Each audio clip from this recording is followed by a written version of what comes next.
Buongiorno e benvenuti. Welcome to Art Yoga Pills with me, your host, Binni. In this space, we will connect and share together about creativity, inner child, and self-awareness. Siete pronti? Enjoy!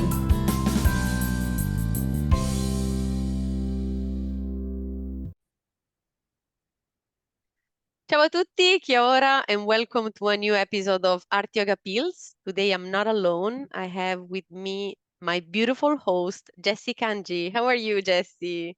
I'm good, thank you. How are you, Denny? I'm really good. I'm so pleased you are, I think, my first actual artist in my podcast. So I'm really excited because this is one of the aim in my journey, and you've been quite an inspiring person to have actually on my wall with one Oh, of your artwork. that's very kind of you to say. Thank you. Thank you. And I guess that although I am familiar with you, your art, I guess that there might be still some people they don't know who you are. So my first question is just an invitation for you to share a little bit of who Jessie is, and it's up to you if you wish to share that in a personal, professional way, both together. Let's see how it goes, and I give you space to share. Sure. My name is Jessie, and I grew up in Wellington in New Zealand. And that informed a lot of my early years, which I spent a lot of time sort of drawing and painting. A lot of in the weather. I think a lot of people will know the weather in Wellington can be quite quite ominous, quite grey.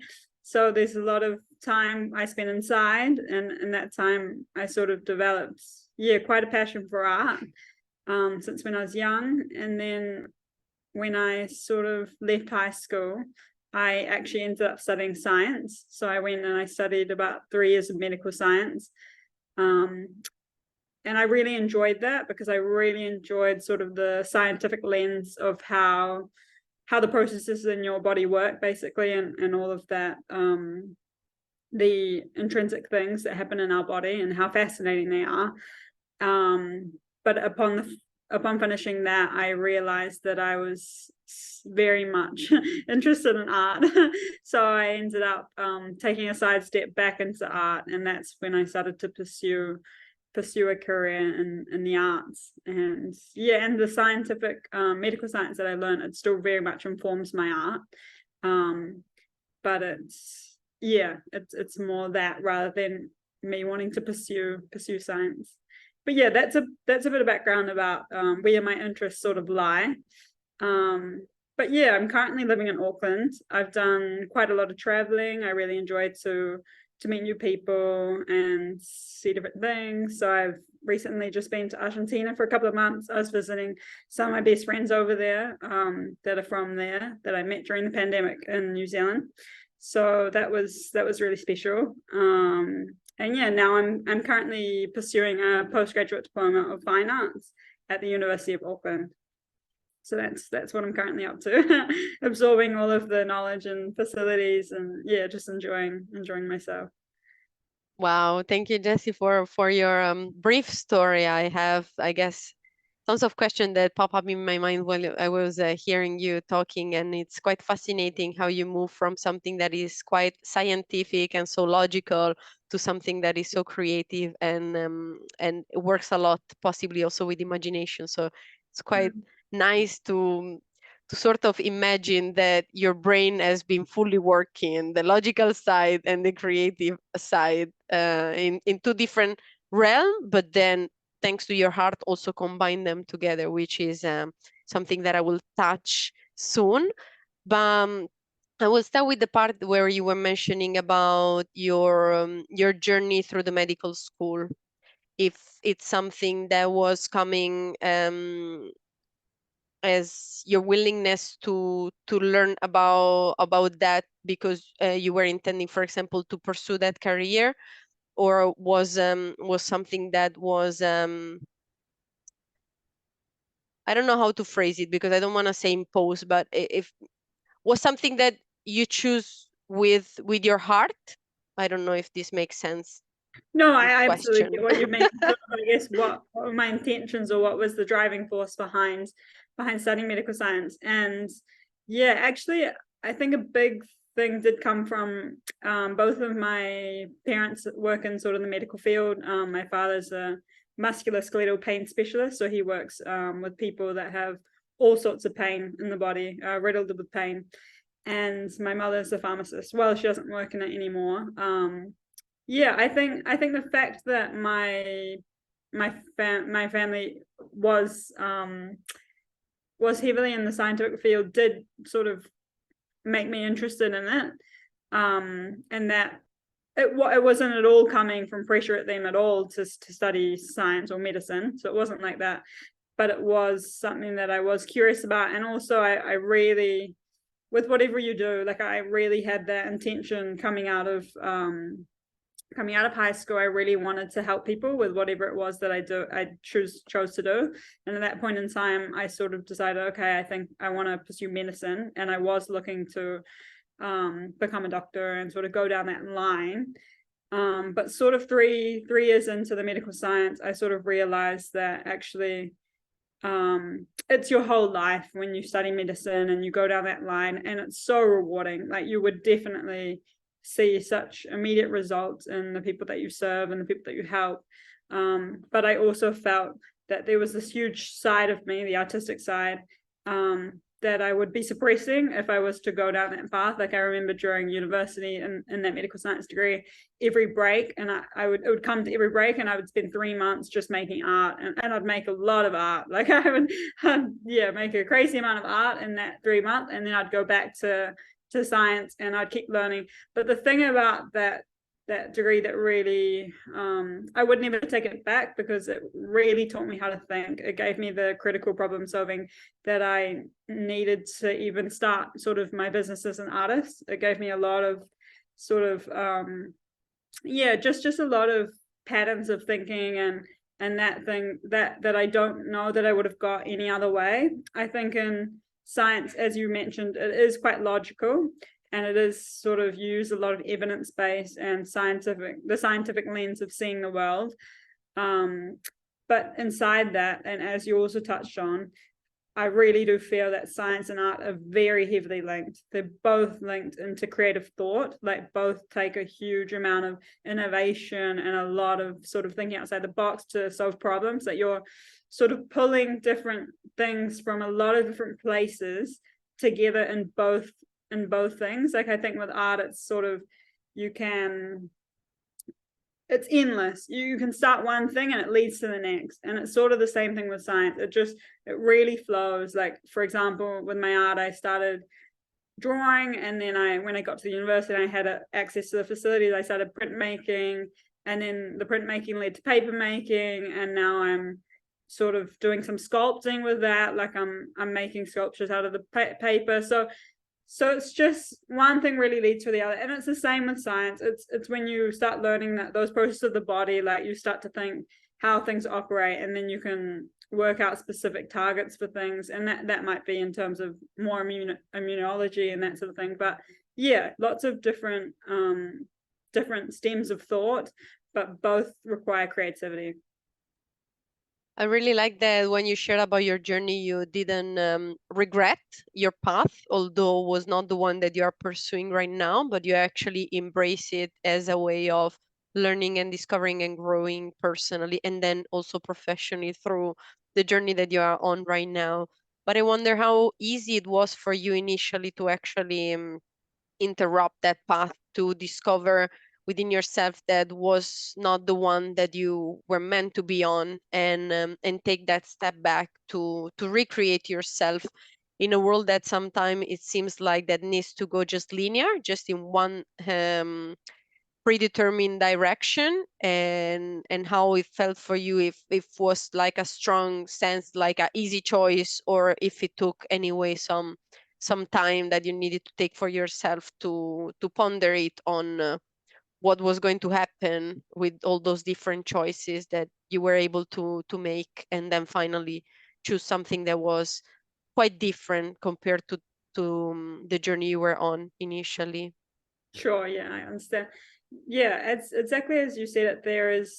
There was actually sort of a journey that changed things for me. I was it was just before the pandemic, more or less, and I was working as a medical receptionist. And then I went to Southeast Asia, and with the pandemic, I decided to return back to New Zealand.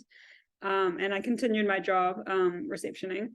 But at that point, I thought, oh, I wasn't feeling that satisfied. I had finished my science degree a couple of years ago, or maybe 1.5 years before, and I wasn't feeling very satisfied. I was feeling a little bit trapped by the city, and I wasn't feeling like I was growing.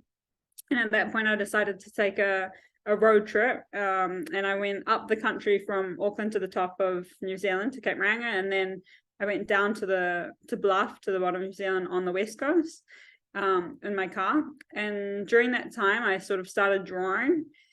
And I mean, because living in the car, you're a bit restricted with sort of the mediums you can do, you know, and also the size constraints.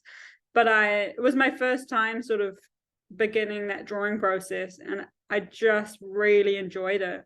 And I met someone in Raglan that really changed my ability to believe that actually, if you really love art and you're really passionate about it, you will be able to succeed. Like I met an artist, I met a friend that was selling on behalf of this artist, and they were selling a lot of art every week in a shop in Raglan, and it just really made me believe that, okay, like maybe if I really enjoy art, maybe I can do this for, you know, maybe part-time, maybe full-time, but maybe I can give it a go. Like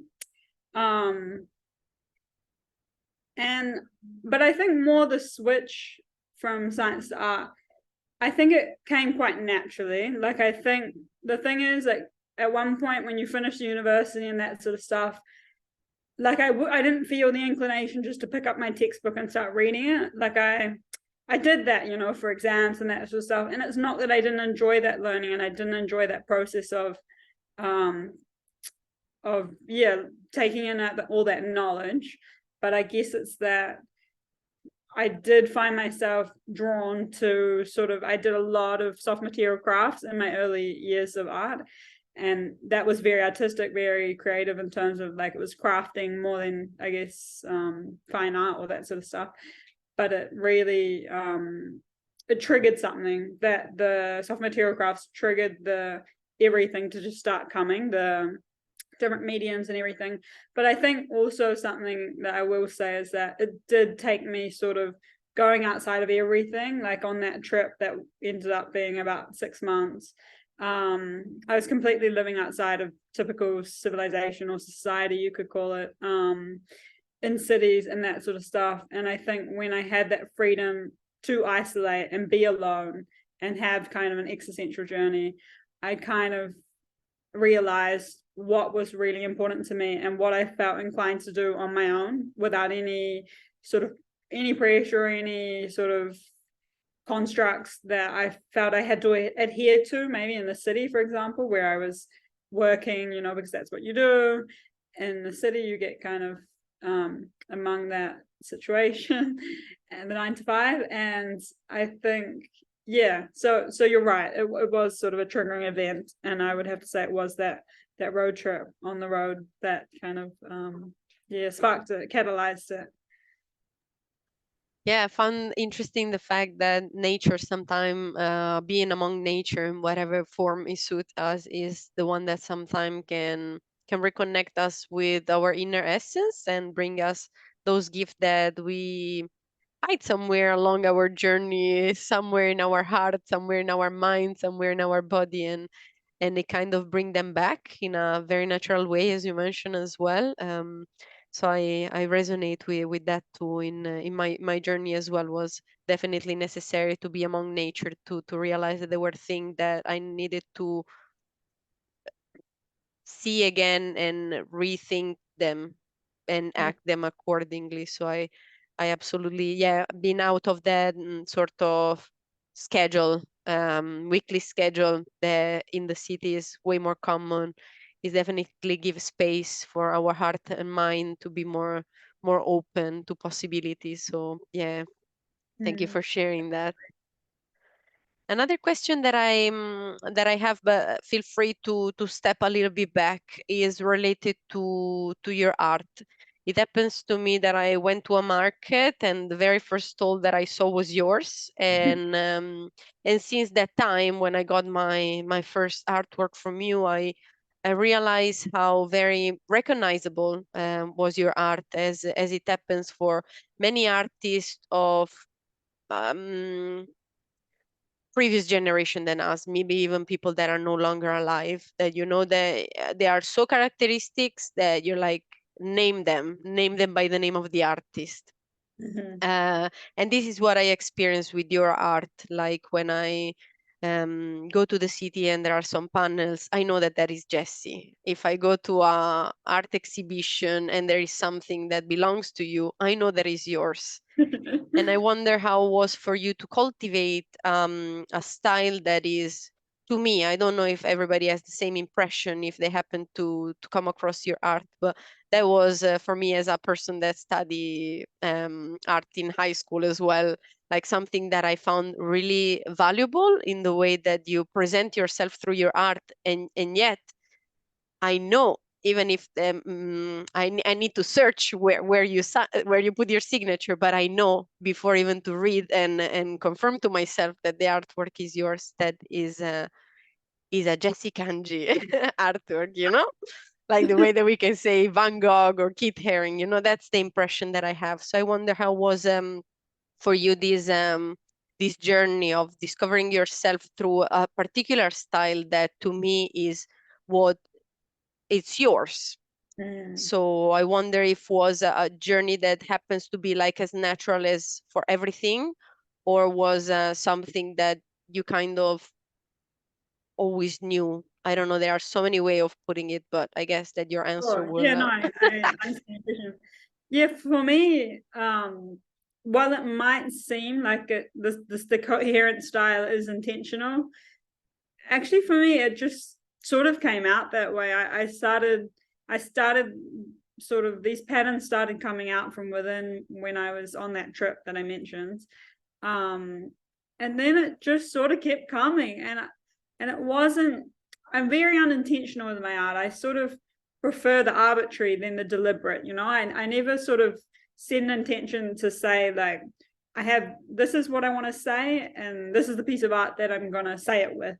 With me, it's more of a constant flow or constant stream of art. It just sort of comes out, and I love the process of making. So I'm constantly making something, whatever it may be. And the patterns, I think I will say something about the pattern is that I have sort of internal world patterns, and these are the patterns by which I see the world, or the lens by which I see things. And then, of course, there's the external world that will influence that lens of seeing. But I'm very attracted to pattern. I think there's something in pattern that has the ability to sort of still the mind, and also just the repetitive and constant nature of, for example, I use a lot of triangles or lines that are connected with bodies of sort of streams in between. And I would say that I think a lot of that is almost like repetitive mantras, like the way in which the repetitive act of making each of those per se triangles is like performing mantras. It's just sort of like meditation. Like it can be a form of meditation for me. And also, for me, I enjoy seeing artwork that's very full in nature. I like intense detail. I'm very attracted to intense detail. I like I like intensity in things, and I think that comes across in all my works. For example, I don't tend to really use borders. I like to kind of have the work to the border. I like it so that the whole page is covered. I guess it's just, everyone has such a different view or way that they see things, and that's the perception of beauty that I see. Like, I see beauty in something that is completely covered, and a lot of other people might see more beauty when something is perhaps more, there's more room to see the artwork, with white space or however it may be. But yeah, I guess it's quite inherent. I think it's quite intrinsic.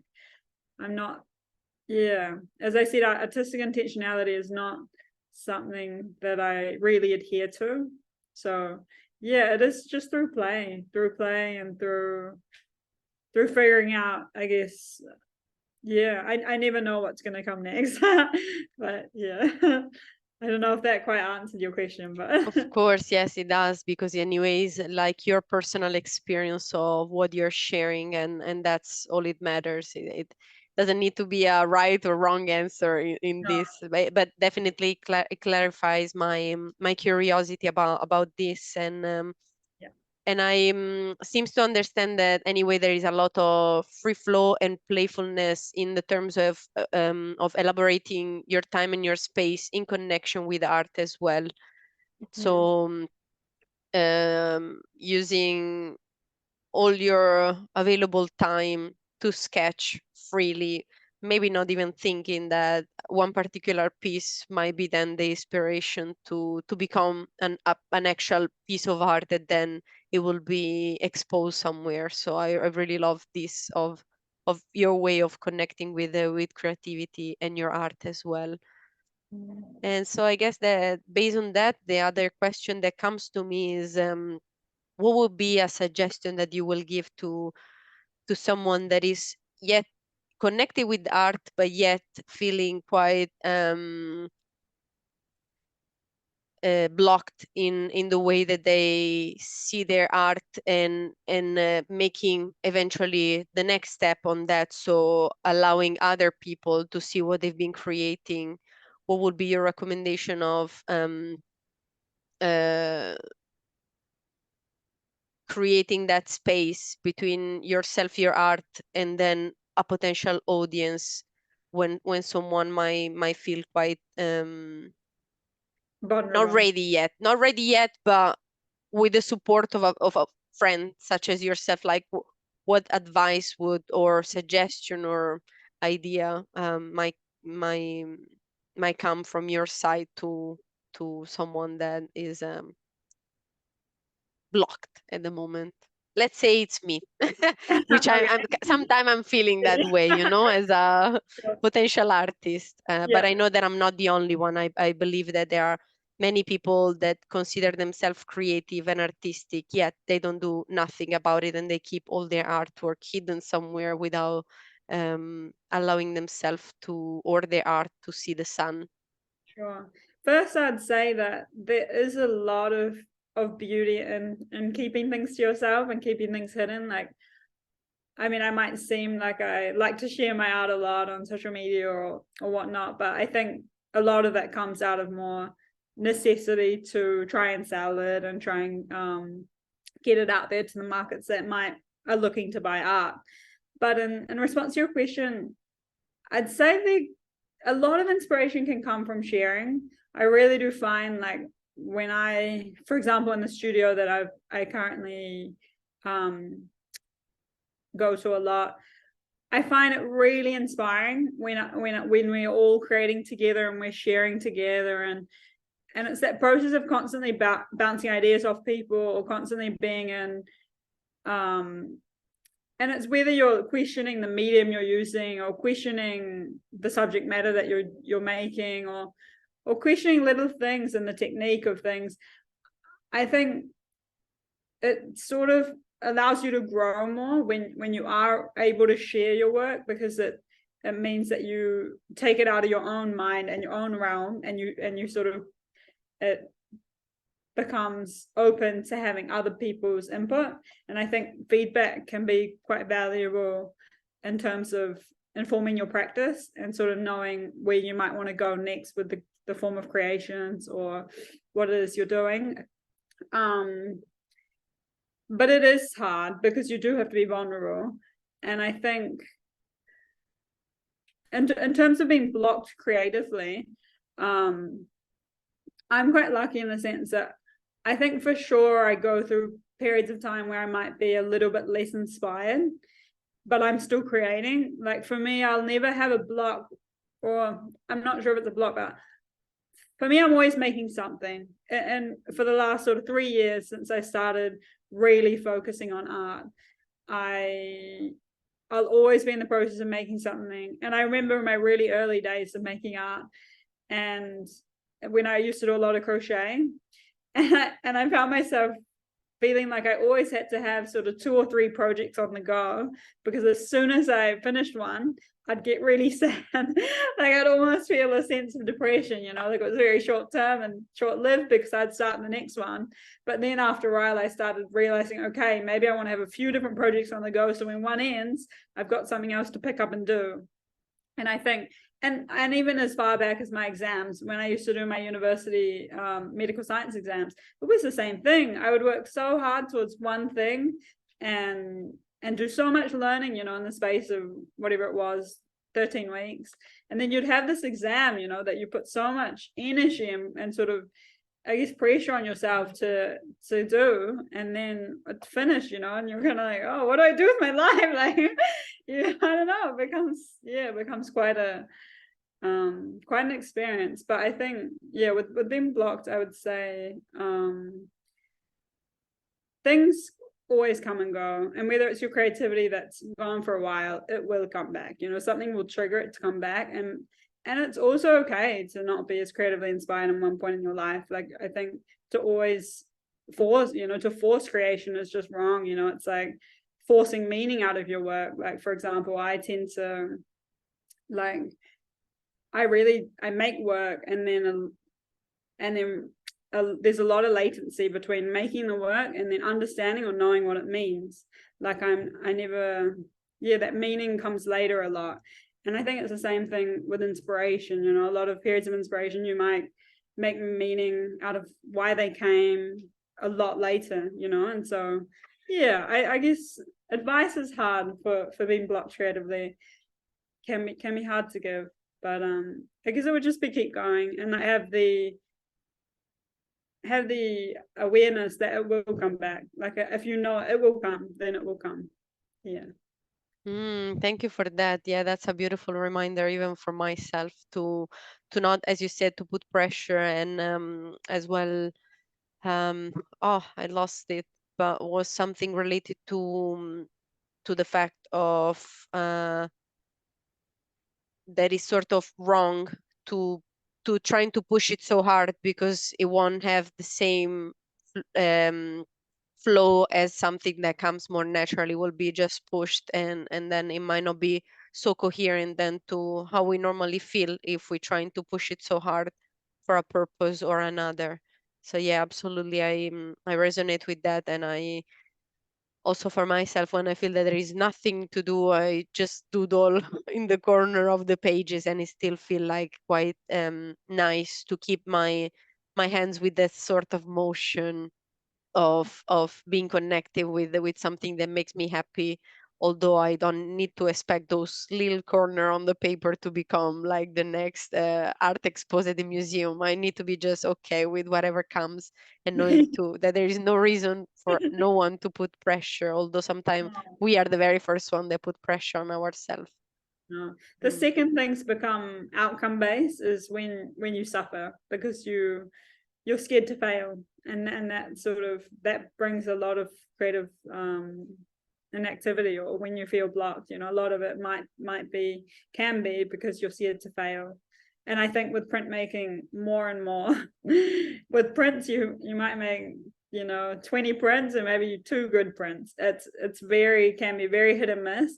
And every time you're learning that process of letting go and knowing that it's okay. You might spend 5 different, you might make a 5-layered print, and the last layer, and it doesn't work out, and you just have to accept that. And but I love printmaking, regardless of that disappointment that occurs.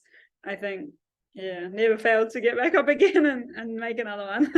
So Yeah, that's absolutely a beautiful reminder of being in the present moment, to accept that life doesn't necessarily needs to go in the way that we expect it to be, but to also learn how to let go when there is something that, even if for us it seems to be so precious, and yet it doesn't work the way we wish it to work, to learn and to accept those moments where we just need to chuck something in the bin and accept that will not belong to a wall, to a paper, in the case of art. But yes, yet we can use it also for all the other aspect of our life, knowing that there is always a way that we can learn through our stumble on the way, and potential mistakes and challenges, and see how we can grow, not just in the artistic world, but also in the other ones. So Mm. thank you for that reminder. It's absolutely something that I needed to hear today. So arriving at this point, I wonder if there is something that I haven't asked you yet that you wish to share, that you might feel that is important that I haven't asked you, or you feel the necessity to use the space for that type of sharing, whatever that is. Uh, you can also say that you have nothing to say, Sure. which is okay anyway. That's okay. I feel like we have touched on a lot of different areas in my art and in my journey. Um yeah, no, I feel like we've had quite a solid chat about things. I guess there is one thing that I would say is that if anybody is interested in printmaking, we've been working towards a big print festival called Printopia. It's Printopia Festival of Original Print, and it's happening this May, so next month, the 5th to the 7th of May, at Corbin's Estate. So if anyone would like to come along, it's free, and we have workshops and demos and live printing, artist talks, lots of different things to come and try printmaking. For me, I think printmaking really took my ability to make a sustainable career out of my art to the next level. I think it propelled me in being able to make some income off my art. So I'd really recommend, and gave me various other points of learning. It's a very nice process, printmaking. There's lots of different areas and lots of different things that you can try with it. Just never ending. So yeah, if that is something I would like to plug or say. Of course, and thank you for the reminder. Is a thing that I was waiting since last year, because last year it happens that I noticed the post when was already too late. So thank you Yeah, absolutely for the reminder. And also what I want to share about it is that I've noticed through my own personal research that it's not that common, that there is something like that around, not just in Auckland, but in general in New Zealand.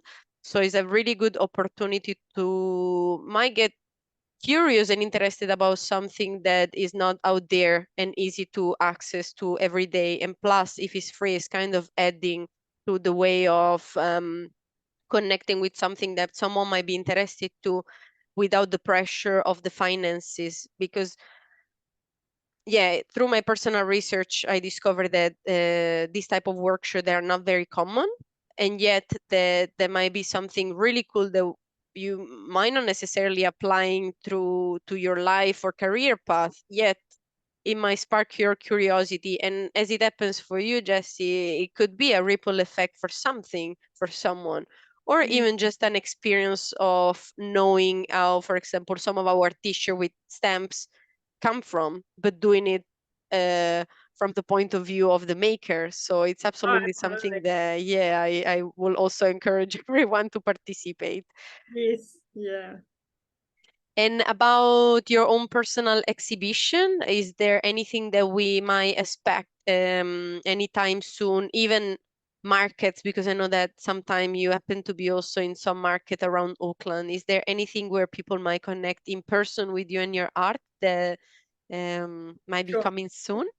Sure. So I'll be exhibiting my art at the print fair at in Printopia. So that's in early May. And then a couple of weeks later I'm doing the Auckland Art Show. And that's at the Cloud. And I think it's around the May 18th or so. So yeah, if anyone wants to come by and see my art, they're welcome. Yeah. Absolutely, yeah. I will highly recommend to everyone to, if you haven't, or if you did as well, see any of Jessie's artwork, to take some time to connect with that, because to me is especially the power of the color that attracted me the first time to come closer and have a chat with you. But then not just that, everything else that you share with us now, and also through just like the way that people can connect with your art as well. I will, of course, leave all the details below the description of this episode.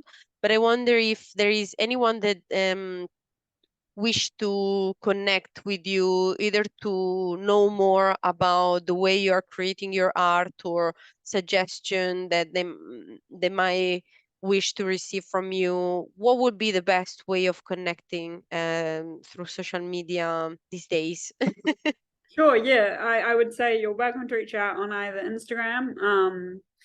It's just at Jessie Kanji, so my name, and also my email, which is on my website. So should be in the links that you provide. Thank you so much for that. And yet, I wish to encourage people, now that we are finally free to explore places and meeting people, to have a chat with you and connect with you, because I bet that um, most of your art, if not all, has anyway a big portion of a big story behind. And even just to know that, as it happens to me, that time that I stopped by, I got very curious, and I started to learn about something that was seems to be just a pattern, to Mm, know way more what was happening behind what I was exploring with my eyes. Then I could connect also through my art. So my heart, sorry, I never put the H as an Italian when I yeah, pronounce, but through my heart with your art. I hope it makes sense. yeah, So yeah, I wish to invite people to find their time to potentially connect in this way too. That to me is like the most precious one, especially now that we can recreate this connection in person. yeah. And so, just before we close this podcast, I would like to ask you one final question. That it comes from our experience with art yoga as a way of inspiring this last question.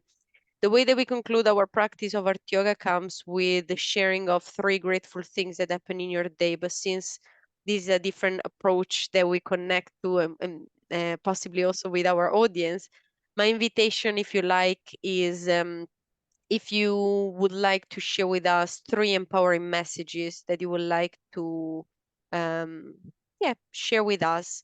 And you might wish also to include yourself in that sharing as a sort of remind for yourself, if you like.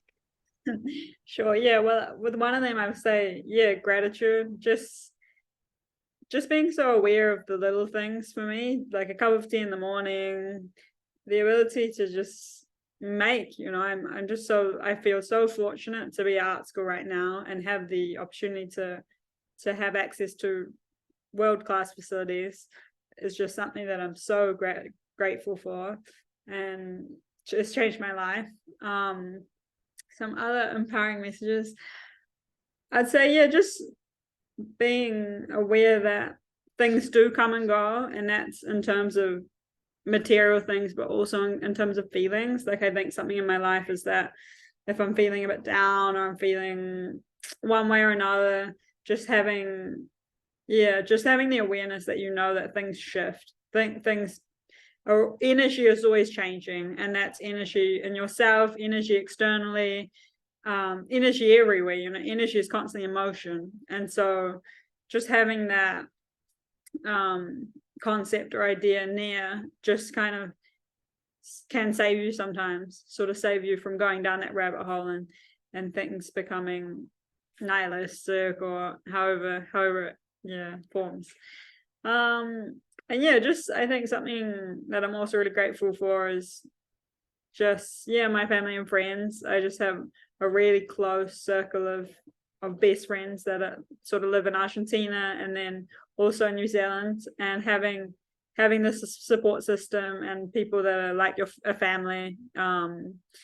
Yeah, it's really nice to have that connection and have those soul connections that you just can rely on at any point that you need, sort of to remind you of what's important, or you get lost in your sort of mundane problems from time to time, and it kind of wakes you up and, yeah, sparks your day. So yeah.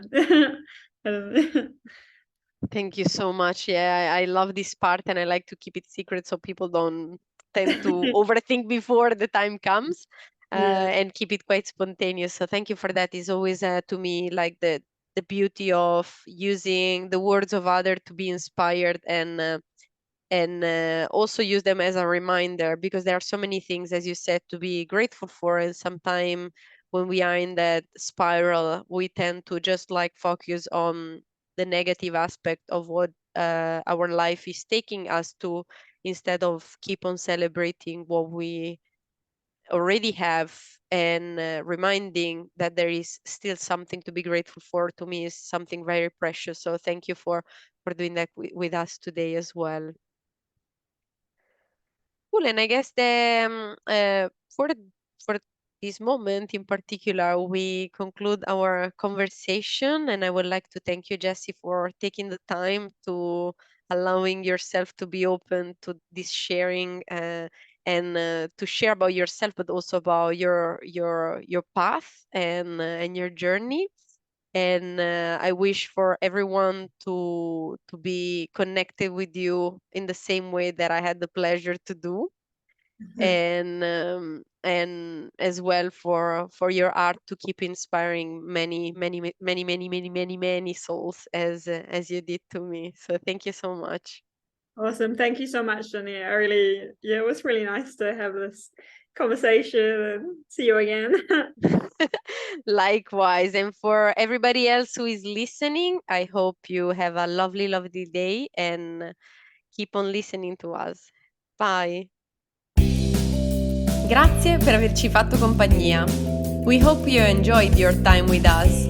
If you wish to stay updated and connected, visit us on our social media channels and our website www.artyoga.co. Ci sentiamo presto. Ciao! See you!